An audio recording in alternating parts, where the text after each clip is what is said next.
Sabi nila, pag-aralan ko muna bago ko pasukin yung negosyo na yan. Tama ba yon? Sa tingin nyo, tama o hindi? Para sa akin, mali. Hindi mo mapapag-aralan ang isang negosyo hanggat hindi mo yan pinapasok or sinisimulan. Kagaya lang din kung gusto mong mag-aral paano mag-drive ng sasakyan.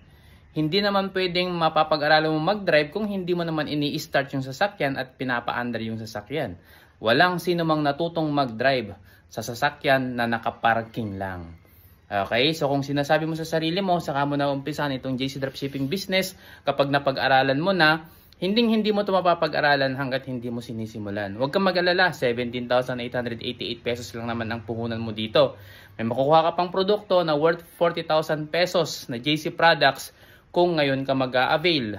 So, hindi ka nalugi siguro doon. And yung gagawin mo sa negosyong ito, mapapag-aralan mo siya along the way habang ginagawa mo siya. And partida ha, may libreng training via Zoom sa aming team, kaya pwede mong pag-aralan kahit nasaang lupalop ka ng mundo naroon ngayon. Okay? So kung ready ka na mag-take risk, kung ready ka na simulan tong negosyo na to, kung meron ka ng 17,888 pesos on hand, i-message mo na ako sa aking Facebook account. Ako mismo yung magtuturo sa iyo along the way hanggang matuto ka sa negosyong ito. Okay? Kasi magiging part ka na ng team ko na Team The Big 3. Message me now.